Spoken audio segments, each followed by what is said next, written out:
नमस्कार, स्वागत है आप सभी का डीडी न्यूज पर। आप देख रहे हैं मिड डे प्राइम। मैं हूं ऋतु वर्मा। अगले 1 घंटे में हम बात करेंगे देश भर की बड़ी खबरों की। संसद के बजट सत्र के पहले चरण का आज आखिरी दिन। राज्यसभा में आज वक्फ संशोधन बिल पर जेपीसी की रिपोर्ट के पेश होने के बाद से लगातार हंगामा जारी है। क्या कहना है विपक्ष का, बताएंगे आपको। साथ ही इमिग्रेशन, डिपोर्टेशन और ट्रंप टैरिफ के बीच प्रधानमंत्री मोदी की अमेरिका यात्रा में आज होगी मुलाकात पीएम मोदी और राष्ट्रपति ट्रंप की। भारत और अमेरिका की सामरिक साझेदारी की दिशा में किस तरह से ये पूरी मुलाकात इस दिशा को तय करेगी, इस पर भी चर्चा करेंगे विशेषज्ञों से। साथ ही क्या चल रहा है खेल और अर्थ जगत में, और कुछ झलकियां फिल्म कला संस्कृति के क्षेत्र से भी अगले 1 घंटे में होंगी। लेकिन सबसे पहले शुरुआत करेंगे अभी तक की बड़ी खबरों के साथ। फ्रांस की सफल यात्रा के बाद प्रधानमंत्री नरेंद्र मोदी पहुंचे अमेरिका। वॉशिंगटन एयरपोर्ट पर हुआ जोरदार स्वागत। भीषण ठंड में प्रवासी भारतीयों ने लगाए मोदी मोदी के नारे।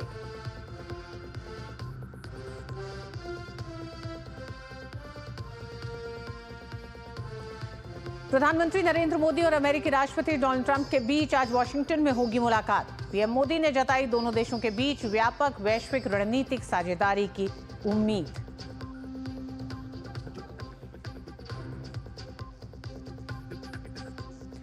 लोकसभा और राज्यसभा में विपक्ष का हंगामे के बीच राज्यसभा में वक्फ पर जेपीसी की रिपोर्ट पेश। लोकसभा की कार्रवाई 2 बजे तक स्थगित।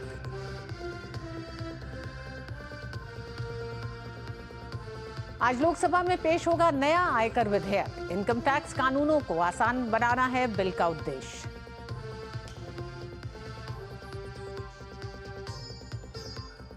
और आप नेता अमानतुल्लाह खान की अग्रिम जमानत याचिका पर दिल्ली की राउज एवेन्यू कोर्ट आज दोपहर करेगी सुनवाई। कोर्ट ने पूछा, अर्जी दाखिल करने पर इतनी देरी क्यों की।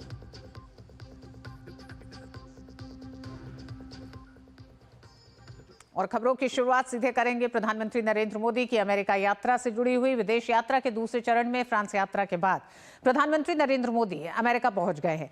वॉशिंगटन डीसी के हवाई अड्डा पहुंचने पर पीएम मोदी का औपचारिक स्वागत किया गया, जिसमें बड़ी संख्या में भारतीय समुदाय के लोग शामिल रहे। एयरपोर्ट के बाद प्रधानमंत्री मोदी राष्ट्रपति के अतिथि निवास यानी ब्लेयर हाउस रवाना हुए, जहां बर्फबारी और भीषण ठंड के बीच उनके स्वागत और उनकी एक झलक के लिए कई घंटों से भारतीय समुदाय के लोग मौजूद थे। पीएम जैसे ही वहां पहुंचे, उनका गर्मजोशी के साथ स्वागत किया गया। लोगों ने भारत माता की जय, मोदी हैं तो मुमकिन है, वंदे मातरम जैसे नारे लगाए। पीएम मोदी ने हाथ मिलाकर सभी का अभिवादन किया। प्रधानमंत्री की यात्रा भारत अमेरिका के बीच आपसी साझेदारी के महत्व को रेखांकित करती है।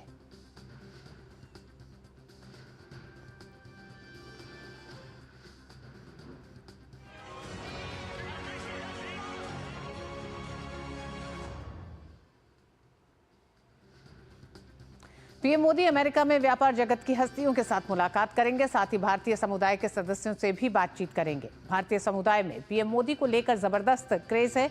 देखिए जरा कि वो पीएम के एक अभिवादन से ही खुद को कितना गदगद महसूस कर रहे हैं।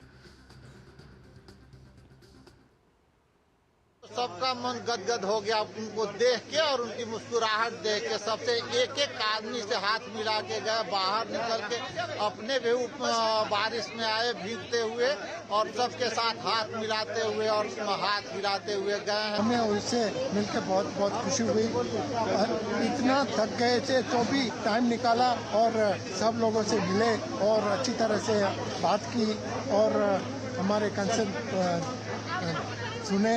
मोदी जी ने हमें आशीर्वाद दिया और भारत के प्रधानमंत्री जो कि इतने सुलझे हुए, इतने पहुंचे हुए, इतने कर्मठ इंसान हैं, जो लाखों करोड़ों भारतवासियों की दिन रात सेवा कर रहे हैं, ऐसे महापुरुष का आशीर्वाद पाकर जीवन धन्य हो गया। अच्छा लगा, मोदी जी से हाथ मिलाया, मोदी जी ने बहुत खुश हो गया। तो भारतीय प्रवासियों में गजब का उत्साह। पीएम मोदी ने आज अमेरिकी खुफिया एजेंसी की निदेशक तुलसी गाबार्ड से मुलाकात की। एक दिन पहले ही गाबार्ड ने पद की शपथ ली है। गाबार्ड के पास अमेरिका की 18 विभिन्न खुफिया एजेंसियों की देखरेख और समन्वय का जिम्मा है। तुलसी गाबार्ड पूर्व सैन्यकर्मी हैं और डेमोक्रेटिक पार्टी से कांग्रेस की सदस्य रह चुकी हैं। राष्ट्रीय खुफिया निदेशक का कार्यालय 11 सितंबर 2001 के आतंकवादी हमलों के दौरान सामने आई खुफिया विफलताओं से निपटने के लिए स्थापित किया गया था। और पीएम मोदी उन चंद वैश्विक नेताओं में शामिल हैं जो ट्रंप के 20 जनवरी को शपथ ग्रहण करने के बाद अमेरिकी यात्रा पर रहे हैं। प्रधानमंत्री नरेंद्र मोदी की आज अमेरिकी राष्ट्रपति डोनाल्ड ट्रंप के साथ मुलाकात होगी। इस मुलाकात से पहले वॉशिंगटन पहुंचने के बाद पीएम मोदी ने एक्स पर लिखा कि वो विदेश यात्रा के दूसरे चरण में प्रधानमंत्री नरेंद्र मोदी अमेरिका पहुंच चुके हैं। राष्ट्रपति डोनाल्ड ट्रंप से मिलने और भारत अमेरिका व्यापक वैश्विक रणनीतिक साझेदारी को आगे बढ़ाने के लिए उत्सुक हैं। लोगों की बेहतरी और बेहतर भविष्य के लिए साथ मिलकर काम करते रहेंगे। पीएम मोदी और ट्रंप की बैठक में क्षेत्रीय और अंतर्राष्ट्रीय स्थिति पर चर्चा के अलावा कई द्विपक्षीय मुद्दों पर भी वार्ता होने की उम्मीद है। व्यापार, निवेश, प्रौद्योगिकी, रक्षा सहयोग, आतंकवाद निरोध, हिंद प्रशांत सुरक्षा और लोगों के बीच संबंधों सहित कई क्षेत्रों में दोनों देशों के हितों में स्पष्ट समानता है। पीएम मोदी की ये यात्रा ऐसे वक्त हो रही है जब ट्रंप विभिन्न देशों से आयात किए जाने वाले सामान पर शुल्क लगाने की धमकी दे रहे हैं। पीएम मोदी की यात्रा से दोनों देशों के बीच महत्वपूर्ण साझेदारी को दिशा और गति मिलेगी। पीएम मोदी की ये यात्रा आपसी हित के सभी क्षेत्रों में नए प्रशासन के साथ बातचीत करने का एक महत्वपूर्ण मौका प्रदान करेगी। प्रधानमंत्री नरेंद्र मोदी और अमेरिकी राष्ट्रपति डोनाल्ड ट्रंप के बीच वॉशिंगटन डीसी में होने वाली वार्ता में भारत अमेरिका व्यापार साझेदारी पर प्रमुखता से चर्चा होने की संभावना है। दोनों प्रमुख अर्थव्यवस्थाओं और रणनीतिक साझेदारों के बीच व्यापार की संभावनाओं में हमारे संवाददाता शुभेंदु घोष की देखिए ये रिपोर्ट। हम वॉशिंगटन डीसी में हैं। यहाँ प्रधानमंत्री Narendra Modi president Donald Trump के साथ बातचीत करेंगे। ये पहली मुलाकात होगी प्रधानमंत्री मोदी की ट्रंप एडमिनिस्ट्रेशन के साथ, नए एडमिनिस्ट्रेशन के साथ। अमेरिका भारत के सबसे बड़े ट्रेडिंग पार्टनर के रूप में उभरा है। जब दोनों लीडर आपस में बात करेंगे तब ट्रेड और टैरिफ पे खासा फोकस रहेगा। चलिए समझते हैं भारत और अमेरिका के बीच में जो ट्रेड है, जो व्यापार है, वो किस तरीके से है, उसके बारे में थोड़ा समझते हैं। भारत और अमेरिका के व्यापारिक संबंध काफी मजबूत हैं। दोनों देशों के बीच वित्त वर्ष 2024 में 129 अरब अमेरिकी डॉलर का द्विपक्षीय व्यापार हुआ। भारत ने अमेरिका को 87 अरब डॉलर का निर्यात किया, वहीं भारत ने इस दौरान 42 अरब डॉलर का आयात भी किया। 2024 में भारत का अमेरिका के साथ 45 अरब डॉलर का ट्रेड सरप्लस रहा। भारत में अमेरिका तीसरा सबसे बड़ा विदेशी निवेशक है। अप्रैल 2000 से मार्च 2024 के बीच 65.19 अरब डॉलर का प्रत्यक्ष विदेशी निवेश आया। भारत अमेरिका को इंजीनियरिंग और इलेक्ट्रॉनिक सामान, रत्न, आभूषण, ड्रग फॉर्मुलेशन, बायोलॉजिकल्स, पेट्रोलियम उत्पाद और RMG कॉटन का निर्यात करता है। वहीं अमेरिका से भारत मिनरल फ्यूल, तेल, मोती, कीमती पत्थर, नाभिकीय reactor, boiler, machinery, electrical machinery का आयात करता है। विशेषज्ञों का मानना है कि अमेरिका के शीर्ष व्यापार भागीदारों और चीन के साथ ट्रंप की टैरिफ कूटनीति भारत के लिए नए अवसरों को खोल सकती है। भारत अमेरिका को प्रौद्योगिकी, इलेक्ट्रॉनिक्स और आभूषणों के अपने निर्यात को बढ़ा सकता है।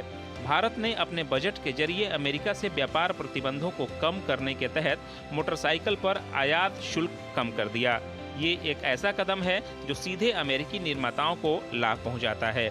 इस बीच अमेरिका और भारत दोनों ही इंडो पैसिफिक क्षेत्र में अपने आर्थिक प्रभाव को मजबूत करना चाहते हैं और चीन का मुकाबला करना चाहते हैं। सही पहल के साथ दोनों नेताओं के लिए महत्वपूर्ण समझौता करने के लिए यह एक अहम मौका साबित हो सकता है। वाशिंगटन डीसी से कैमरामैन जयशंकर के साथ शुभेंदु घोष की रिपोर्ट, DT न्यूज़। प्रधानमंत्री नरेंद्र मोदी अपनी दो देशों की यात्रा के दूसरे चरण में वॉशिंगटन डीसी में अमेरिकी राष्ट्रपति डोनाल्ड ट्रंप से मुलाकात करेंगे। हमारे संवाददाता अमृतपाल सिंह ने US India strategic partnership forum के CEO डॉक्टर मुकेश आघी से विशेष बातचीत की। ये संगठन व्यापार को बढ़ावा देने और दोनों देशों के बीच संबंधों को मजबूत करने के लिए अमेरिका और भारत में बिजनेस लीडर्स और सरकार के साथ व्यापक रूप से काम करता है। गुरुवार को जब प्रधानमंत्री नरेंद्र मोदी अमेरिकी राष्ट्रपति डोनाल्ड ट्रंप से मुलाकात करने यहां वॉशिंगटन डीसी में पहुंचेंगे, क्यों अहम है ये मुलाकात, क्यों इतनी जल्दी प्रधानमंत्री मोदी राष्ट्रपति ट्रंप को मिल रहे हैं, इस बारे में बात करने के लिए मेरे साथ डॉक्टर मुकेश आगी हैं। क्यों अहम है, किन मायनों में अहम है ये यात्रा प्रधानमंत्री मोदी की और ये जो मुलाकात होगी ट्रंप और मोदी के बीच में? अमेरिका और इंडिया की रिलेशनशिप बड़ी स्ट्रांग है और प्राइम मिनिस्टर मोदी जी यहाँ आ रहे हैं क्योंकि वो ट्रम्प से नेक्स्ट 4 साल का एजेंडा तय करेंगे। इस एजेंडे में ये लोग जियोपॉलिटिकल बात करेंगे, ये लोग इकोनॉमिक्स की बात करेंगे, ये लोग टेक्नोलॉजी पे बात करेंगे और ये लोग ट्रेड पे बात करेंगे। जिस तरह से ट्रंप ने टैरिफ्स का ऐलान किया उससे दुनिया भर के देश चिंतित हैं। क्या भारत को चिंतित होने की जरूरत है? बिल्कुल नहीं, क्योंकि क्या है कि जो टैरिफ है वो एक नेगोशिएशन स्टाइल है और इंडिया का फिर देखेंगे तो इंडिया ने काफी टैरिफ नीचे कम कर दिए हैं जो यूएस से आते हैं। तो इसमें इंडिया को कोई वो नहीं होना चाहिए कि वरी कि ट्रम्प के टैरिफ आएंगे इंडिया पे। क्या H-1B वीजा या इमिग्रेशन के बड़े मुद्दे को लेके कहीं मतभेद हैं? आप देखिएगा कि अमेरिका जो देश बना है वो इमिग्रेंट से बना है और वो सब लीगल इमिग्रेंट्स हैं। हमारे पास यहाँ पर करीबन 16 मिलियन इलीगल हैंगे, पर क्या है कि उसमें करीबन 700-800 जो हजार इलीगल इमिग्रेंट्स हैं वो कोर्ट्स के प्रोसेस में जा चुके हैं। तो जो इंडिया में आए थे इलीगल इमिग्रेंट्स जो भेजे गए थे, जो बेसिकली हैंडकफ्स और शैकल्स में भेजे गए थे, वो सारे इलीगल थे और कोर्ट्स ने कन्विक्ट करा था। लीगल इमिग्रेशन अमेरिका में चलेगी because that's how the nation has been made into a great nation. ये मुलाकात प्रधानमंत्री मोदी और राष्ट्रपति ट्रंप की मजबूती देगी और वहां से शुरू करेगी जहां पर उनकी पहली टर्म में जिस तरह के रिश्ते थे भारत और अमेरिका के बीच में। कैमरामैन शुभम शर्मा के साथ Amritpal Singh, DD news, Washington DC. PM Modi राष्ट्रपति ट्रंप के साथ द्विपक्षीय बैठक करेंगे आज, जिसमें क्षेत्रीय और अंतर्राष्ट्रीय स्थिति पर चर्चा के अलावा कई अहम मुद्दों पर भी बातचीत होने की उम्मीद है। अमृतपाल इस समय वॉशिंगटन में है। अमृतपाल हमारे साथ जुड़ गए। अमृतपाल, दोनों नेताओं के बीच क्या कुछ रहेगा बातचीत का एजेंडा?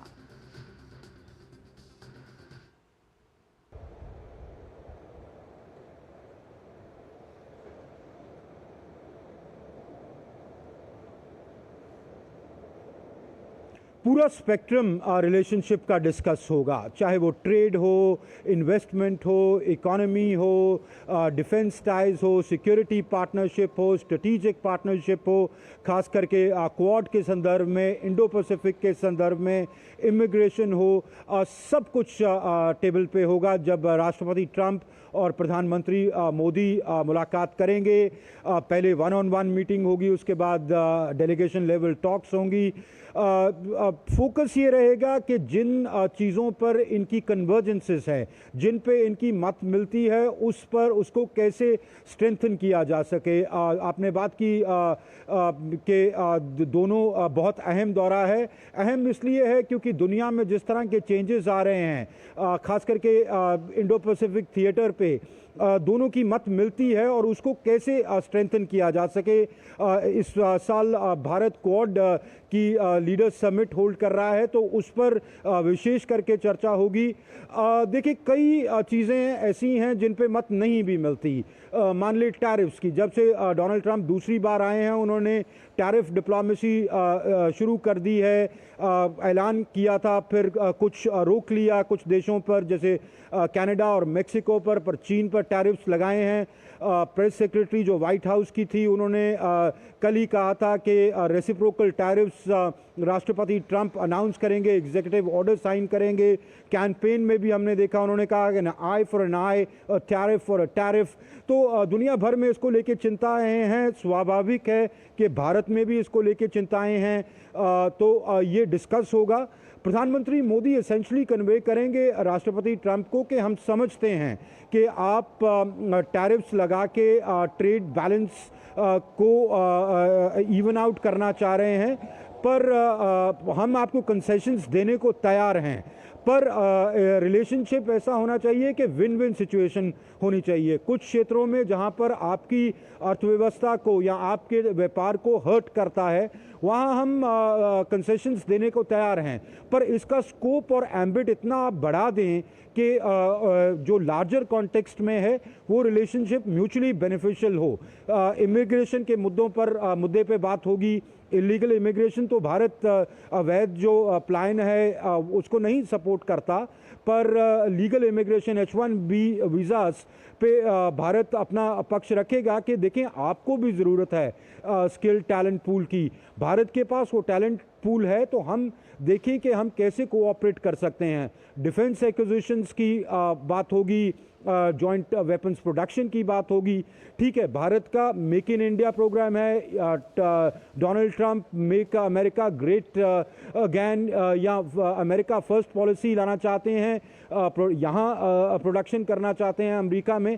भारत ये सब चीज़ें समझता है और मेरे ख्याल से प्रधानमंत्री मोदी ये क्लियरली कन्वे करेंगे कि हम वो आयाम तलाश सकते हैं कि दोनों को ही जो दोनों के हित में हो और एक दूसरे के हित को ख्याल में रखते हुए ओवरऑल रिलेशनशिप इम्पैक्ट ना हो। जी अमृत, प्रधानमंत्री ने आज अमेरिका की राष्ट्रीय खुफिया निदेशक तुलसी गाबार्ड से मुलाकात की। क्या कुछ रहा इस मुलाकात में और आज पीएम किसके साथ द्विपक्षीय बैठकें और कर सकते हैं?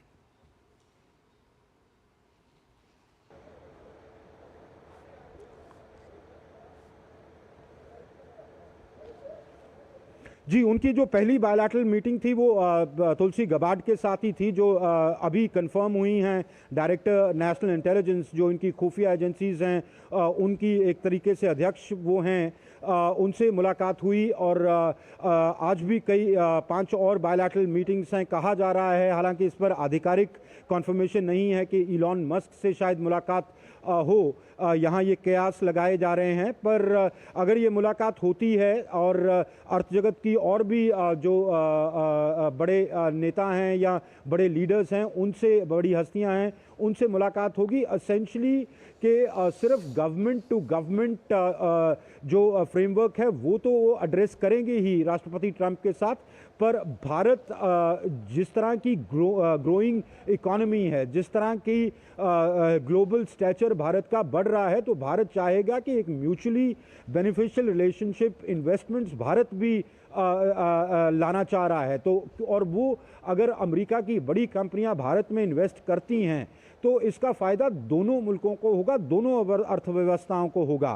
तो जब ये मुलाकातें होंगी तो प्रधानमंत्री का मैसेज क्लियर होगा कि देखें, भारत की जिस तरह की डेवलपमेंट जर्नी है, वो जो अपॉर्चुनिटीज़ देता है, वो आप इसको मिस आउट ना करें और आके एक म्यूचुअली बेनिफिशियल रिलेशनशिप के तहत इसका फ़ायदा उठाएं। और ये अगर भारत में प्रोडक्शन होती है या भारत के साथ भारत में इन्वेस्टमेंट होती है, ये ऐसा नहीं है कि अमरीकी नौकरियां कम हो जाएंगी। इनफैक्ट इसका स्पिन ऑफ बेनिफिट अमेरिका को और अमेरिका की अर्थव्यवस्था को होगा और भारत की अर्थव्यवस्था को होगा, और दोनों इन कॉम्प्लीमेंट्री जो टेरिटरीज हैं इन पर इसको और मजबूती प्रदान करें। जी बिल्कुल अमृतपाल, प्रधानमंत्री नरेंद्र मोदी और राष्ट्रपति ट्रंप की मुलाकात में साझा हित एक तरह से एजेंडे में रहेंगे, उसको लेकर किस तरह से बातचीत आगे बढ़ेगी देखना दिलचस्प होगा। अभी तक के लिए बहुत बहुत धन्यवाद अमृतपाल। और भारत अमेरिकी रिश्तों पर और बात करने के लिए हमारे साथ जुड़ गए doctor Sheetal Sharma, centre for European studies JNU से। बहुत बहुत स्वागत है आपका डॉक्टर शीतल। डॉक्टर शीतल, सबसे पहले तो हम देख रहे हैं इस मुलाकात का बड़ा इंतजार था, लेकिन एक तरफ जियोपॉलिटिक्स है, टेक्नोलॉजी है, इसको लेकर बात होनी थी, लेकिन इस मुलाकात से पहले जिस तरह से ट्रंप टैरिफ का आतंक हम कहें कि तमाम और देशों में या उनके घोषणा करने के अंदाज में, उनके लिए नेशन फर्स्ट के अंदाज में जिस तरह से सामने आया है, उसे लेकर आप क्या देखती हैं? भारत जब ट्रेड डिप्लोमेसी पर बात करेगा तो वो क्या ताकत है भारत की जो इस मंच पे लेकर बैठेगा और साझा हितों को एजेंडे में ऊपर रखेगा? ऋतु, बहुत से आयाम हैं मोदी जी की विजिट के। अभी अगर हम इनको एक से एक के बाद एक समझने की कोशिश करें तो सबसे पहले तो देखिए कि दोनों नेता जो हैं वो एक पोजीशन ऑफ पावर से अब आपस में मिल रहे हैं। पहले ट्रंप की पहली सत्ता के दौरान जो था एक तरह की घनिष्ठता या मित्रता जो दोनों के बीच में बनी थी उसको दोबारा से रिवाइव करने का या उसको आगे एनर्जाइज करने का पहला मौका है। और भारत के प्रधानमंत्री चौथे ऐसे विश्व नेता हैं जो उन्हें मिलने जा रहे हैं। अभी तो बहुत कम समय हुआ है ना शपथ लिए हुए। दूसरी बात आती है कि आप ये देखिए, जब बैकग्राउंड देखिए, कॉन्टेक्स्ट देखिए या परिप्रेक्ष्य देखिए जिसमें ट्रंप ने जो मागा के नाम पर या आप कह लीजिए मेक अमेरिका ग्रेट अगेन का कैंपेन लेकर जो चुनाव जीता है, उसमें उनका जो सेंट्रल मुद्दा था वो सारा का सारा टैरिफ्स की तरफ था या टैक्सेस की तरफ आप कह दीजिए। तो जो ये टैरिफ है इसको एक तरीके से उन्होंने वेपन की तरह इस्तेमाल किया या एक टेंडेंसी है कि भाई यदि ये अमेरिका के हित में नहीं होता है तो वो इन देशों पर टैरिफ लगा देंगे या किसी तरीके से बढ़ा देंगे। कभी 100% बोला, उसको ब्रिंग डाउन टू 20% है, या एल्यूमिनियम और स्टील पर 20% है। तो एक तरीके की बेबाक डिसीजन मेकिंग जो है उसके तहत चलते हुए पूरे अंतर्राष्ट्रीय आप समझ लीजिए परिप्रेक्ष्य पे खलबली मची हुई है। अब आती है बात भारत की। देखिए, भारत उन देशों में से नहीं है जिसे यूएस जो है एक तरीके से अपना या तो स्ट्रैटेजिक राइवल देखता है या एक ऐसा देश देखता है कि वो पूर्ण रूप से ही यूएस पे डिपेंडेंट है। अब डिपेंडेंस को हम किस तरीके से मापते हैं? आप या तो समझ लीजिए डिपेंडेंस आपकी फॉरेन पॉलिसी की डिपेंडेंस है, आपकी ट्रेड की डिपेंडेंस है, आपके पड़ोसी राज्य होने के कारण डिपेंडेंस है। हम एक ऐसी देश हैं, हम एक ऐसा राष्ट्र हैं जो काफी हद तक डेवलप्ड है, अपना असर्टिव है, अपने आप कह दीजिए कि अपनी सॉवरेनिटी को रिस्पेक्ट करते हुए पूरे अंतर्राष्ट्रीय मंच पर एक ट्रस्टेड पार्टनर है जो अपनी इकोनॉमिक ग्रोथ के कारण, अपने ट्रस्ट फैक्टर के कारण, अपनी नीतियों के कारण पहचाना जाता है। तो इन सब के रहते मैं कहूंगी कि भारत की एक ऐसी मजबूत छवि है जिसे किसी भी सेट ऑफ सर्कमस्टांसेस में आप आर्म ट्विस्ट नहीं कर सकते या आप मजबूर नहीं कर सकते हैं। आप देखिए इंडो यूएस न्यूक्लियर डील के दौरान भी भारत को कितना अच्छा वेवर वो भी यूएस के साथ ही मिला था, जबकि एनएसजी का हम नॉन सिग्नेटरी होते हुए भी एनएसजी के कई मेंबर्स ने हमें अपोज किया था, बट उस टाइम भी यूएस हमारे साथ था। तो आज भी यही मानकर चलिए कि भारत की छवि के तहत अगर कितना भी टैरिफ की बात ट्रंप कर रहे हैं, दूसरे देशों के साथ कर रहे हैं, पर कहीं ना कहीं जब भारत की बात आएगी तो निगोसिएशन भी होगा, लचीलापन भी होगा और एकोमोडेशन ऑफ आवर इंटरेस्ट भी होगा, जिसमें वो तो हमारे डॉक्टर शीतल, आपका ये कहना है कि टैरिफ को लेकर जो सख्त रवैया या जो अंदाज राष्ट्रपति ट्रंप का है वो भारत के साथ जब वार्ता टेबल पे होंगे तो वो अंदाज एक दूसरा होगा, क्योंकि भारत के साथ राष्ट्रपति ट्रंप और प्रधानमंत्री मोदी के सिर्फ एक सामरिक रिश्तों के साथ साथ एक आपसी केमिस्ट्री भी है। और भारत जिस तरह से अपने हितों को लेकर लगातार इस मंच पे रखता रहा है और साझा हितों को लेकर आगे बढ़ने की भारत बात करता रहा है, ऐसे में देखना दिलचस्प होगा कि भारत किस तरह से अपने हितों को सामने रखता है। लेकिन इसके इतर भी जियोपॉलिटिक्स एक बड़ा क्षेत्र है, साथ ही साथ रक्षा क्षेत्र एक बड़ा है जिसमें बड़ी उम्मीदें भारत को हैं। तो आप रक्षा क्षेत्र में किस तरह से देखती हैं भारत के लिए ये बैठक बेहद महत्वपूर्ण होने जा रही है अपनी सैन्य ताकत को बढ़ाने के लिए और अमेरिका के साथ अपने उन रिश्तों को और मजबूत करने के लिए, क्योंकि कई ऐसे बड़े एक तरह से ये माने जा रहे हैं कि कुछ नए आयाम जुड़ सकते हैं। ऋतु, इसमें डिफेंस और सुरक्षा के क्षेत्र में यदि आप बात करें तो बहुत कुछ ऐसा है। भारत आप देखिए किन पड़ोसियों से घिरा पड़ा है। अपनी सिक्योरिटी के लिए, अपने को सिक्योर करने के लिए हमारा डिफेंस मॉडर्नाइजेशन जो है वो बहुत ज़रूरी है। भारत जो है वो बहुत आयात करता है डिफेंस इक्विपमेंट। हालांकि आत्मनिर्भर भारत के अंदर हमने काफ़ी कुछ हद तक अपने भारत में भी प्रोडक्शन की कैपेसिटीज़ को बढ़ाने पर सरकार का जोर है। पर जहाँ तक की बात रही कि आप वेपन जो इम्पोर्ट कर रहे हैं, जो मॉडर्न इक्विपमेंट इम्पोर्ट कर रहे हैं, उसमें कहाँ तक। और इसमें एक बहुत अच्छी ये बात भी रही है कि भारत ने अपनी इंपोर्ट डेस्टिनेशंस को डाइवर्सिफाई किया है। रशिया के ऊपर लॉन्ग टर्म डिपेंडेंस रहा है, बट अब यूएस, इजराइल, फ्रांस, यहाँ से भी जो है आप इक्विपमेंट का आयात कर रहे हैं।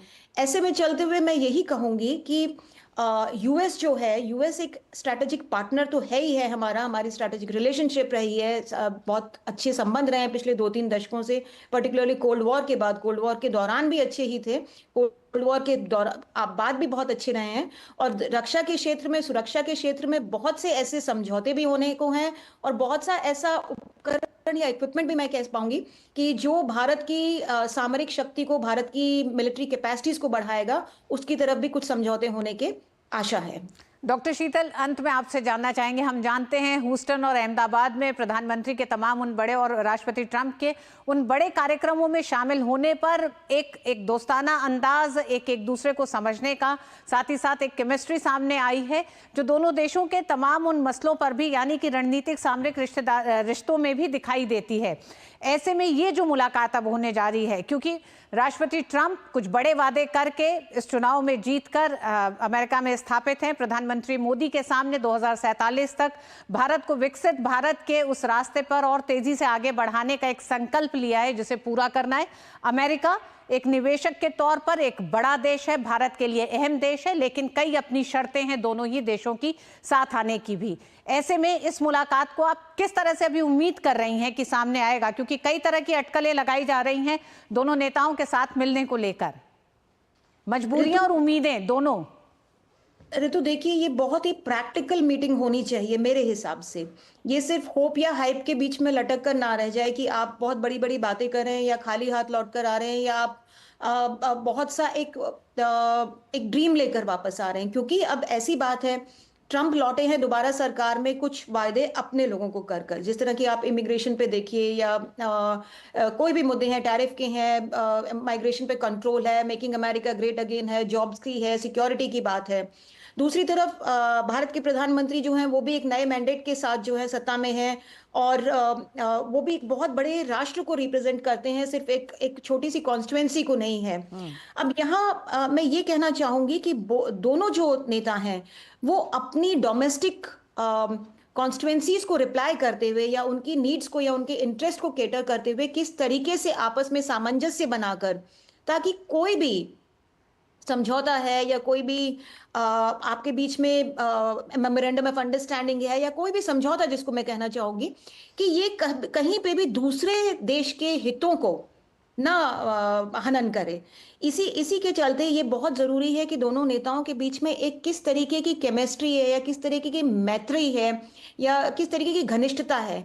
यदि कोई और नेता का मैं नाम यहाँ नहीं लेना चाहूंगी, विश्व के बहुत से नेता हैं जो डोनाल्ड ट्रंप से मिलते रहते हैं, पर कहीं ना कहीं मोदी जी में वो विशेषता है या वो एक खासियत है कि किस तरीके से वो पर्सनल रिलेशनशिप को और पूरे के पूरे राष्ट्र को उस रिलेशनशिप के थ्रू रिप्रेजेंट करते हैं अपनी पर्सनालिटी के थ्रू। और जहां तक बात रही यूएस से हमारे संबंधों की, यूएस से हमारे संबंध अच्छे रहे भी हैं और रहने भी चाहिए, क्योंकि जो अंतर्राष्ट्रीय समीकरण उभर कर आ रहा है वहां पे हमारा बड़ी ताकतों के साथ, संभली हुई ताकतों के साथ रहना, एकजुट होकर एक साथ इंटरेस्ट में काम करना, एक दिशा में देखना, सोचना और कदम बढ़ाना बहुत महत्वपूर्ण है यदि हमें अपने भी आप कह लीजिए डेवलपमेंटल गोल्स को पूरा करना है। तो एनर्जी की बात हो, सिक्योरिटी की बात हो, इमिग्रेशन की बात हो, हमारे डायस्पोरा की बात हो जो यूएस में है, कुछ भी विशेष मुद्दा हो या कोई भी ऐसा मुद्दा है जो भारत के लिए कुछ महत्व रखता है या भारत के लिए सिग्निफिकेंट है, इन सभी बातों पे मेरा ये विचार है कि मोदी जी बिल्कुल भारत के और भारतीयों के इंटरेस्ट को, भारतीयों के बिल्कुल पीएम मोदी भारतीयों के इंटरेस्ट और भारत के हितों को सामने रखकर इस मुलाकात को एक तरह से इसमें शामिल होंगे। राष्ट्रपति ट्रंप और प्रधानमंत्री मोदी की बेहद अहम मुलाकात आज होने वाली है। दोनों देशों की ही नहीं बल्कि विश्व की नजरें हैं, क्योंकि कई ऐसी भू राजनीतिक परिस्थितियां भी इस मुलाकात के बाद उम्मीद की जा रही हैं बदलेंगी। बहुत बहुत धन्यवाद डॉक्टर शीतल हमारे साथ जुड़ने के लिए। और मल्टी प्राइम में वक्त एक छोटे से ब्रेक का।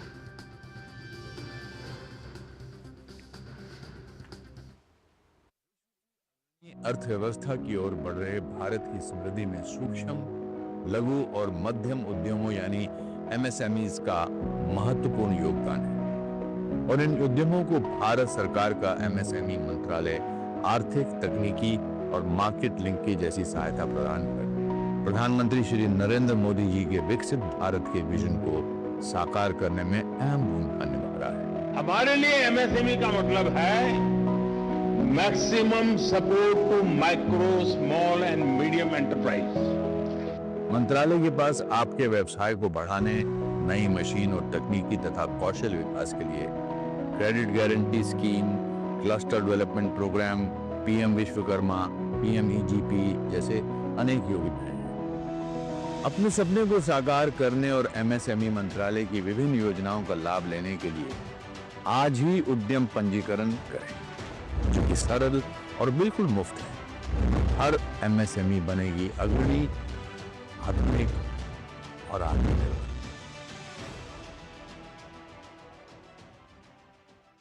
मुथूट फाइनेंस पेश करते हैं गोल्ड लोन मेला।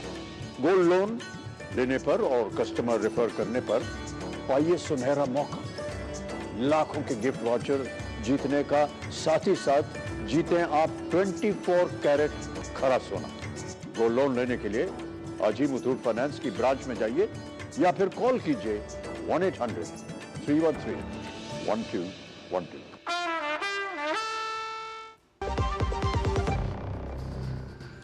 संसद की कार्रवाई हंगामे के साथ शुरू हुई। लोकसभा में विपक्ष के हंगामे के चलते कार्रवाई 2 बजे तक स्थगित करनी पड़ी।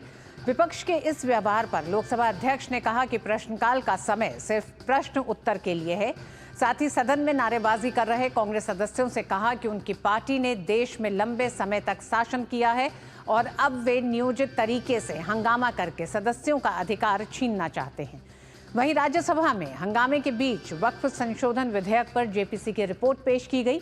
हंगामे के चलते उच्च सदन की कार्रवाई को 11:20 तक के लिए स्थगित किया गया था। कार्रवाई फिर शुरू होने पर शून्यकाल के दौरान सभापति की अनुमति से जेपीसी पर सांसदों ने अपने विचार रखे। इस दौरान भी विपक्षी सांसदों ने हंगामा किया। आपको बता दें कि वक्फ पर जेपीसी की रिपोर्ट सुबह सदन की कार्रवाई आरंभ होने के कुछ ही देर बाद भारतीय जनता पार्टी की मेधा विश्राम कुलकर्णी ने समिति की रिपोर्ट सदन में पेश की थी। रिपोर्ट पेश होते ही कांग्रेस, तृणमूल कांग्रेस, समाजवादी पार्टी और वामपंथी दल सहित कुछ अन्य दलों के सदस्यों ने हंगामा शुरू कर दिया। हंगामा कर रहे सदस्य आसन के निकट आ गए और नारेबाजी करने लगे।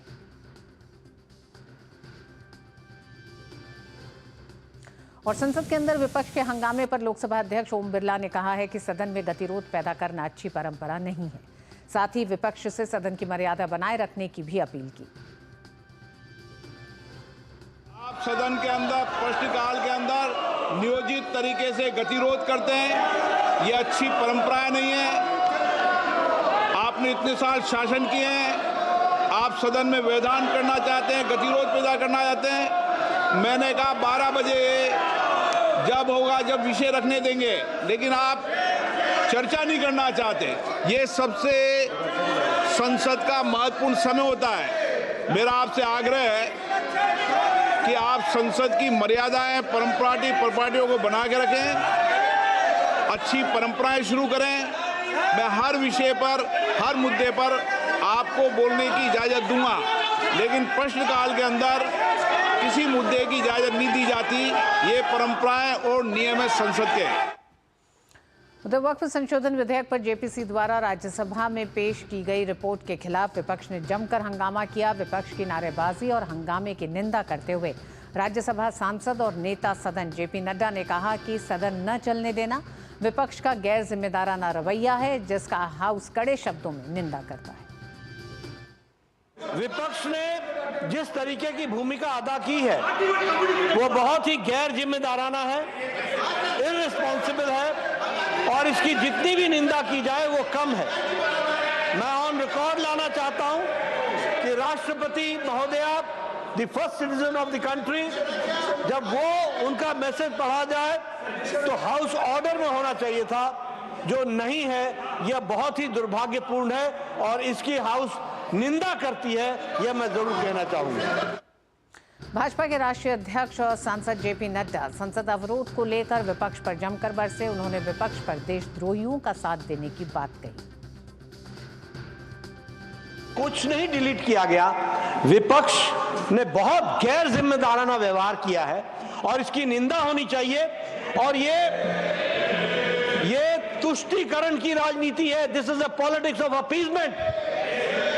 ये देश को कमजोर करने के लिए, जॉन बिटास, ये क्वेश्चन आवर जरूर है, लेकिन क्वेश्चन आवर में सबसे बड़ा क्वेश्चन ये है कि कुछ लोग देश को तोड़ने की साजिश करते हैं, भारत देश के खिलाफ लड़ रहे हैं।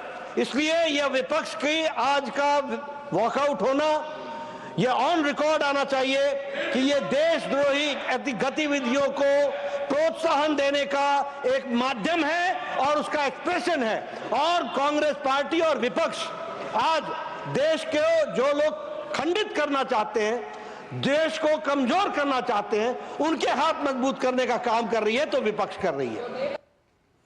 उधर राज्यसभा में संसदीय कार्य मंत्री किरण रिजिजू ने वक्फ पर गठित जेपीसी की रिपोर्ट में विपक्ष के असहमति नोट शामिल नहीं किए जाने के आरोपों का भी खंडन किया। किरण रिजिजू ने कहा कि जेपीसी की रिपोर्ट में किसी प्रकार की कोई भी काट-छांट नहीं की गई है। उन्होंने कहा कि विपक्ष के सदस्य अनावश्यक मुद्दा बना रहे हैं जिसमें तथ्य नहीं है, आरोप झूठे हैं। जेपीसी के नियमों के अनुसार पूरी कार्रवाई की गई है। हमारे कुछ सदस्यों ने इसको कुछ ऑब्जेक्शन किया कि कुछ पार्ट शायद काट दिया गया ऐसे करके। मैंने बाहर में कंफर्म किया, चेयरमैन साहब से भी मैंने अभी भी कंफर्म किया, सेक्रेटरीट से, रूल के मुताबिक जेपीसी रिपोर्ट पूरा का पूरा प्लस एनेक्शियर को भी कोई बिना संशोधन के काटाकाटी नहीं करके टेबल किया गया है, ये क्लियर है। उसके बाद भी अगर इन लोगों का कुछ शिकायत है तो ये कोई तरीका नहीं होता है यहाँ में हंगामा करके। आज तो चर्चा का विषय नहीं है सर, आज तो रिपोर्ट को हम लोग को अध्ययन करने का एक जरिया होता है, वो जो सिस्टम ये कैसे कह सकते हैं कि ये काट दिया है, ऑन व्हाट बेसिस? जितना जेपीसी बिल पे काम किया है, आज तो कोई जेपीसी ने उतना काम नहीं किया है। उधर वक्फ संशोधन बिल के लिए बनी जेपीसी की रिपोर्ट को राज्यसभा में पेश होने पर भाजपा सांसद अपराजिता सारंगी ने कहा है कि वक्फ बिल पर व्यापक कार्य किया गया है। उन्होंने कहा कि मोदी सरकार का मकसद इस बिल के जरिए वक्फ प्रबंधन की दिक्कतों को दूर करना, वक्फ प्रॉपर्टी पर होने वाले अतिक्रमण को रोकना है। राज्यसभा में जब रिपोर्ट पेश की जा रही थी तो विपक्ष कुछ तो कहेगी, विपक्ष का काम है कहना, लेकिन बहुत आत्मविश्वास के साथ मैं कह दूं कि यह जो वक्फ अमेंडमेंट बिल 2024 का जो प्रारूप है, यह बहुत ही अच्छे ढंग से पेश किया गया है और 9 अगस्त 2024 इस जॉइंट पार्लियामेंट्री कमेटी का गठन हुआ था और 22 अगस्त 2024 को इसकी पहली मीटिंग हुई थी और 38 मीटिंग इस पर हुई है। सबके मतों को सम्मान दिया गया है। 112 घंटे से अधिक हम सब ने इस पर चर्चा की है और उसके अलावा मैं कह दूं कि करीबन 284 संस्थाओं से बातचीत हुई और विभिन्न राज्यों में भी हम गए और जो व्यक्ति जो संस्था नहीं आ पाए थे उनसे हमारी बातचीत हुई है। तो अंग्रेजी में मैं कहूँगी कि it has been backed by meticulous exercise और प्रधानमंत्री मोदी जी की सरकार का एक ही उद्देश्य है कि वक्फ प्रॉपर्टीज का प्रबंधन अच्छे ढंग से हो। अब तो रिपोर्ट पेश कर दी गई संसद में, मुख्य सुझाव क्या है जेपीसी में समिति के तरफ से? नहीं देखिए, अभी बताना सही नहीं होगा, ये आप सुनेंगे, जब बहस होगी तो सारी बातें सामने आ जाएंगी, लेकिन सकारात्मक मनोवृत्ति को लेकर इस पदक्षेप को देखने की जरूरत है। प्रधानमंत्री मोदी जी की सरकार एक सही लक्ष्य को लेकर काम कर रही है। विपक्ष क्यों इस पर हंगामा कर रहा है, क्यों वो कह रहे हैं कि ये संशोधन को लेकर उनका? मैंने कहा कि 6 महीने की एक्सरसाइज रही है और विपक्ष के सारे सदस्यों को बहुत सम्मान दिया गया है, उनके वक्तव्यों को सुना गया है और सारी बातें जितनी इनकॉर्पोरेट होनी थी अध्यक्ष महोदय श्री जगदम्बिका पाल जी ने किया है। डिसन नोट्स को भी 655 पेज के जो रिपोर्ट बना है उसमें रखा गया है। तो ये कह देना कि उनकी बातें नहीं सुनी गई, ये सब बेबुनियाद है, भित्तिहीन है। मैं बहुत सकारात्मक हूँ, काम अच्छा हुआ है और लोकसभा राज्यसभा में निश्चित तौर पर पारित होगा, ऐसा मेरा विश्वास है। अपराजिता सारंगी बीजेपी सांसद हैं और जो जेपीसी बनी थी वक्फ संशोधन बिल पर उसकी सदस्य भी हैं। उनका कहना है कि सभी को मौका दिया गया था और विपक्ष को बहुत गंभीरता से सुना गया है जब जेपीसी की बैठकें हो रही थी। उम्मीद जता रहे हैं कि वक्फ संशोधन बिल जो है जब सदन में आएगा लोकसभा और राज्यसभा में तब ये पारित होगा और तब भी मौका मिलेगा इस पर चर्चा का। कैमरामैन आशीष के साथ शैलेंद्र मिश्र, डीडी न्यूज, दिल्ली। और संसद के बजट सत्र के पहले हिस्से का आज अंतिम दिन है। वित्त मंत्री निर्मला सीतारमण आज आयकर विधेयक 2025 लोकसभा में पेश करेंगी। आयकर से संबंधित कानून को समेकित और संशोधित करने के उद्देश्य से लाया गया यह विधेयक सदन की कार्रवाई में सूचीबद्ध किया गया है। अपने बजट भाषण में वित्त मंत्री निर्मला सीतारमण ने नया आयकर विधेयक लाने की घोषणा की थी। उन्होंने ये भी घोषणा की थी कि सालाना 12 लाख रुपए तक की आय वाले लोगों को कोई आयकर नहीं देना होगा। आईटी विधेयक को पेश करने का प्रस्ताव वर्तमान में चर्चा का विषय रहा है। विभिन्न हितधारक अभी मौजूद आयकर कानून की तुलना में कई बदलावों की उम्मीद कर रहे हैं। 1961 का जो कानून इस समय लागू है, जो संशोधनों के बाद काफ़ी जटिल हो चुका है। 63 साल में कई प्रावधान भी बढ़ गए हैं। रिटर्न फाइल करने समेत कई चुनौतियां भी करदाताओं के सामने हमेशा रहती हैं। लिहाजा एक नए बिल में अनावश्यक और गैर जरूरी शब्द हटाए जाएंगे। कर प्रणाली को सरल बनाया जाएगा। कानूनी विवाद खत्म करने का लक्ष्य है। बेहतर तरीके से कर अनुपालन को सुविधाजनक बनाने पर ध्यान केंद्रित किया जाएगा। अहम बात यह है कि नए बिल में कोई नया कर नहीं लगाने की खबर भी सामने आ रही है। आयकर कानून में संशोधन की घोषणाओं के लिए अब बजट प्रस्तावों का इंतजार नहीं करना पड़ेगा। और आज के सदन की कार्रवाई के बारे में और बात करने के लिए और राज्यसभा में पेश हुए जेपीसी की रिपोर्ट पर भी चर्चा के लिए हमारे साथ जुड़ गए साथी संवाददाता शैलेंद्र मिश्र। शैलेंद्र, सबसे पहले ये अंदाजा भी लगाया जा रहा था कि जेपीसी की रिपोर्ट जब भी सदन में पेश होगी हंगामा होगा, क्योंकि उन बैठकों के दौरान विपक्ष का एक रुख सामने आया था। लेकिन बड़ा सवाल यह है कि अगर राज्यसभा में नेता सदन ये कहते हैं कि तुष्टीकरण का आरोप भले ही अभी तक विपक्ष और राजनीतिक पार्टियों पर लगता रहा है, लेकिन देश को तोड़ने, देश विरोधी ताकतों को मजबूत करने के ये कुछ ऐसे बड़े आरोप हैं, तो इन आरोपों का क्या कारण है? पेश करते समय आज जेपीसी की रिपोर्ट जब रखी गई तो विपक्ष की आपत्तियों में क्या नया था?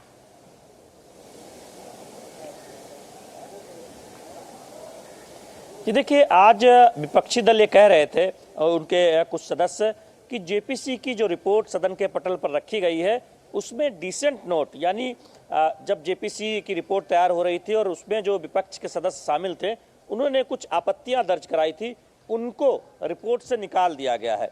ये आरोप लगाया गया और जैसा कि जेपीसी अध्यक्ष नहीं कर सकते, इस आरोप के तहत आज हंगामा हो रहा था। देखिए, जो सूत्र बता रहे हैं कि एनेक्चर में जो आपत्ति दर्ज कराई गई, जो डिसेंट नोट दर्ज कराया गया है, उसको रखा गया है, उसको निकाला नहीं गया है। हाँ, ये जरूर है कि कुछ ऐसे शब्द और कुछ ऐसे वाक्य हटाए गए हैं जो जेपीसी के औचित्य पर ही सवाल खड़ा करते थे और जेपीसी के चेयरमैन को ये पूरा अधिकार है कि जेपीसी के गठन के औचित्य पर सवाल खड़ा करने वाले डिसेंट नोट के कुछ शब्दों को, कुछ वाक्यों को हटा दे।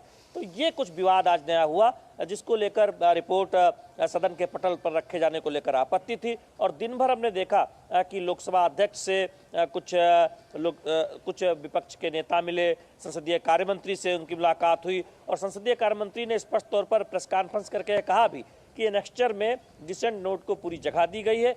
कुछ शब्द और कुछ वाक्य जरूर जेपीसी अध्यक्ष के हवाले से बताया कि शायद मौता हटाए गए हैं जो औचित्य पर सवाल उठाते हैं। तो ये आज नई बात देखने को मिली। और आज हमने देखा कि नेता सदन राज्यसभा बीजेपी के राष्ट्रीय अध्यक्ष जेपी नड्डा काफी आक्रामक थे विपक्ष पर और जो आरोप लगते थे कि तुष्टीकरण की राजनीति विपक्ष करता है जब भी कोई अल्पसंख्यकों के हितों की बात आती है। हमने 3 तलाक पर जो 3 तलाक के खिलाफ जो कानून था उस वक्त देखा कि क्या रवैया था कांग्रेस पार्टी का। और अब जब वक्फ बोर्ड को बेहतर बनाने की बात हो रही है, मुस्लिम महिलाओं के प्रतिनिधित्व की बात हो रही है, तो इस तरह की तुष्टीकरण की राजनीति कर रहा है। देखिए, इसमें एक परिप्रेक्ष्य और है, हालांकि उसका सीधे तौर पर जिक्र नहीं किया राज्यसभा में सदन के नेता ने। हमने देखा है कि पिछले कुछ दिनों से जो यूएस एड है, जॉर्ज सोरोस, उसकी जो फंडिंग रही है भारत के खिलाफ तमाम ऐसी संस्थाओं को जो कुछ ऐसे मुद्दों को उठाती है जिससे दुनिया भर में भारत की छवि पर असर पड़े। तो आरोप ये लग रहा है कि राजीव गांधी फाउंडेशन और तमाम ऐसे संगठन हैं जिनको जॉर्ज सोरोस की फंडिंग हुई है, ये मामला निशिकांत दुबे ने उठाया भी है लोकसभा में कई बार और इस हफ्ते भी उठाया है। तो अब बीजेपी और सत्ता पक्ष ये कह रही है कि देखिए, तमाम विरोध बीजेपी का तो करती है कांग्रेस पार्टी, लेकिन अब उन ताकतों के साथ भी खड़ी हो जाती है जो देश विरोधी हैं या भारत का हित नहीं चाहते। तो ये एक परिप्रेक्ष्य हम देख रहे हैं। पिछले हफ्ते से बीजेपी कांग्रेस पर खासतौर पर निशाना साध रही है, उनसे सफाई भी मांग रही है, जांच की भी मांग हमने देखा था निशिकांत दुबे ने लोकसभा में की थी इसी हफ्ते। शैलेंद्र, जिस बात का आप जिक्र कर रहे हैं, क्या इसको ये माना जाए कि जेपीसी में जो विपक्ष सांसद तमाम थे विपक्षी पार्टियों के, उनका कहीं ना कहीं जुड़ाव उन संगठनों से है जिनको जॉर्ज सोरोस फंड कर रहे हैं। क्या इस पूरे मामले के साथ अल्पसंख्यक या फिर मुसलमान वर्ग को डराने का काम किया जा रहा है? क्या आप ये कह रहे हैं?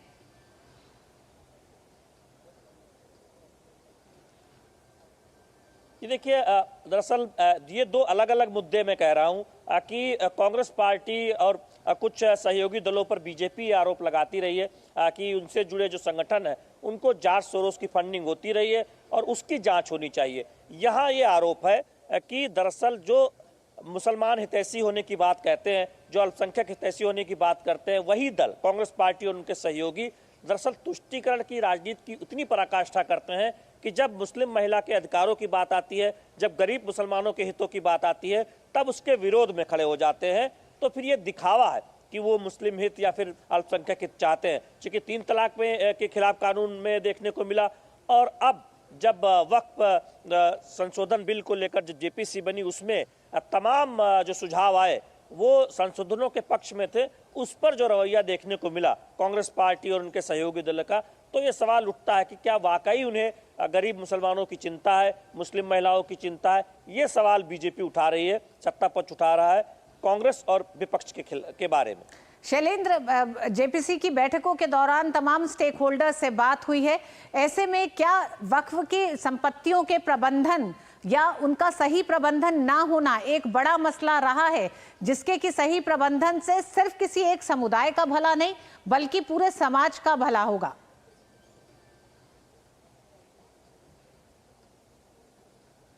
देखिए, इस संशोधित जो कानून, जिसको वक्फ संशोधन बिल जो सरकार लेकर आई है, इसका सबसे बड़ा उद्देश्य यही है कि वक्फ की जो जमीनें हैं उनका रखरखाव बेहतर तरीके से हो, उनका दुरुपयोग न हो, उनका पंजीकरण हो, और इस भूमि से जो आय होती है वो कुछ चंद हाथों तक न जाके गरीब मुसलमान परिवारों के हित के लिए खर्च। और इसीलिए इन संशोधनों को जरूरी समझा गया। और इसके साथ ही साथ जो अनावश्यक विवाद होते हैं या फिर जो एक तरफा दावे हो जाते हैं वक्फ की जमीनों को लेकर, उनसे बचा जा सके। तो निश्चित तौर पर इसी उद्देश्य के साथ ये संशोधन प्रस्तावित किए गए और इसीलिए इतना व्यापक विचार विमर्श किया गया है जेपीसी में। सभी स्टेक होल्डर, प्रमुख राज्यों के अलग अलग वक्फ बोर्डों के, जम्मू कश्मीर से भी हमने देखा मीरवाइज उमर फारूक को बुलाया गया, तमाम कानून विद्वान, हरीश साल्वे आए एक पक्षकार की तरफ से। तो कोई बिल्कुल शैलेंद्र, देश के अलग अलग हिस्सों में जाकर जेपीसी के सदस्यों ने बैठक की, तमाम स्टेक होल्डर से बात की गई है और आज राज्यसभा में जेपीसी की रिपोर्ट को पेश कर दिया गया है। विपक्ष का जोरदार हंगामा रहा। सत्ता पक्ष जेपी नड्डा, नेता सदन का कहना है कि विपक्ष देश को बांटने की कोशिश कर रहा है इस पूरे मसले पर। बहुत बहुत धन्यवाद शैलेंद्र इस पूरी बातचीत के लिए। और राज्यसभा में केंद्रीय मंत्री डॉक्टर जितेंद्र सिंह ने भूकंप से जुड़े सवालों का जवाब देते हुए कहा कि भूकंप का सटीक पूर्वानुमान करना असंभव है। इसी पर उन्होंने भूकंप से बचाव पर चर्चा करते हुए दूरदर्शन पर आपदा का सामना कार्यक्रम का जिक्र किया, जिसके मदद से लोगों को भूकंप के प्रति जागरूक किया जा रहा है और साथ ही सरकार द्वारा चलाए जा रहे और प्रयासों की भी चर्चा की। प्रतिशत भविष्यवाणी पहले से करना या advance forecast 100% is not always possible, whichever the country, whichever the part of the world. और इसलिए अनेकों अलग अलग किस्म के कार्यक्रम, उदाहरण के तौर पर दूरदर्शन पर एक आपदा का सामना नाम का कार्यक्रम प्रारंभ किया गया, मॉक एक्सरसाइजेज की गई और 2019 में इसी सरकार ने home owners guide for earthquake and cyclone safety लाया, ताकि जब भी आप प्लान करें वहां नई कंस्ट्रक्शन करने के लिए तो that could be a handy book for you. और लखनऊ से एक बड़ी खबर आ रही है। सीएम योगी आदित्यनाथ की deep fake video social media पर पोस्ट किया गया है। मुख्यमंत्री योगी आदित्यनाथ की डीप फेक वीडियो पोस्ट करने पर एफआईआर दर्ज हुई है। लखनऊ के हजरतगंज थाने में दर्ज की गई है एफआईआर। बीएनएस की धारा 352, 353, 196(1), 299 और आईटी एक्ट के धारा 66 के तहत एफआईआर दर्ज की गई है। ये हजरतगंज के नहरी इलाके में रहने वाले भाजपा नेता, नरही इलाके में रहने वाले भाजपा नेता राजकुमार तिवारी ने दर्ज कराई है। प्यारा इस्लाम नाम से फेसबुक चलाने वाले शख्स पर एफआईआर दर्ज हुई है। हजरतगंज पुलिस आरोपी की तलाश में जुटी हुई है। इससे पहले हमने कई मौकों पर देखा किस तरह से केंद्रीय गृह मंत्री अमित शाह का चुनाव के दौरान एक डीप फेक वीडियो आया था और अब हम जानते हैं इस दौरान महाकुंभ जारी है। ऐसे में मुख्यमंत्री योगी आदित्यनाथ का deep fake video social media पर पोस्ट किया गया है।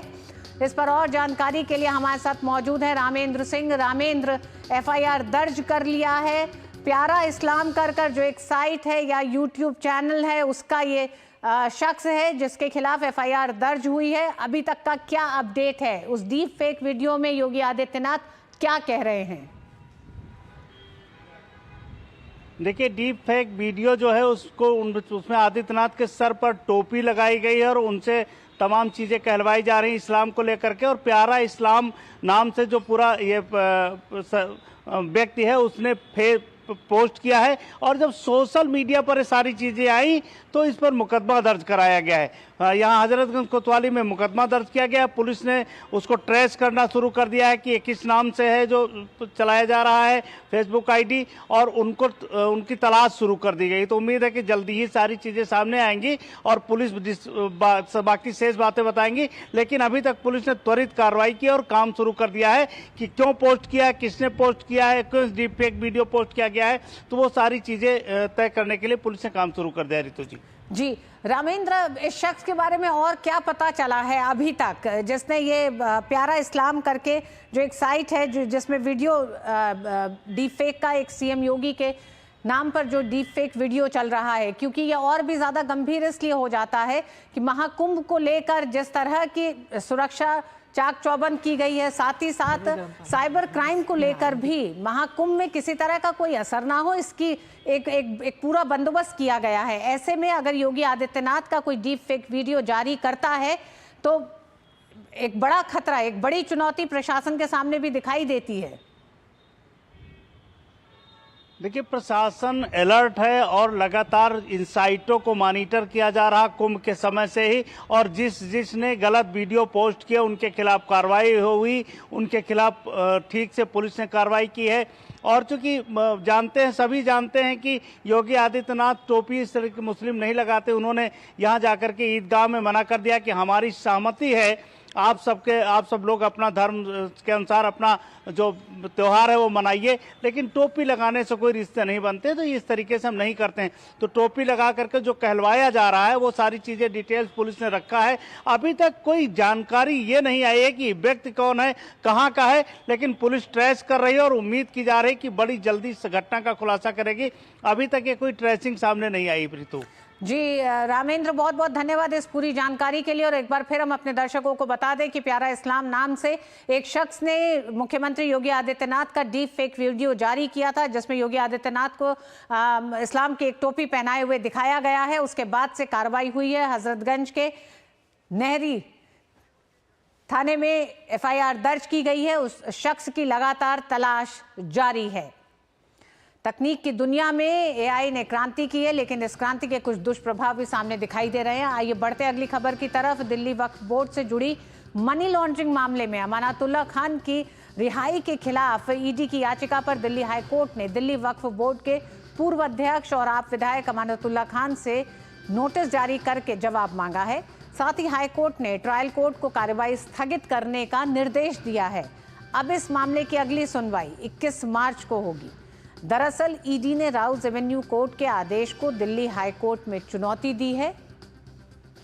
राउज एवेन्यू कोर्ट ने ईडी की ओर से दाखिल सप्लीमेंट्री चार्जशीट पर संज्ञान लेने से इनकार करते हुए अमानतुल्लाह खान की रिहाई के आदेश दिया था। ट्रायल कोर्ट ने पीएमएलए के तहत मुकदमे के लिए ज़रूरी मंजूरी न होने के चलते ये आदेश दिया था।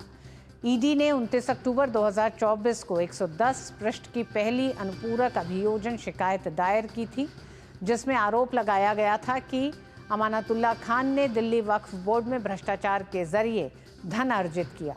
खान को ईडी ने धन शोधन निवारण अधिनियम के प्रावधानों के तहत 2 सितंबर 2024 को गिरफ्तार किया था। ईडी ने दिल्ली के ओखला इलाके में स्थित उनके आवास की तलाशी ली थी।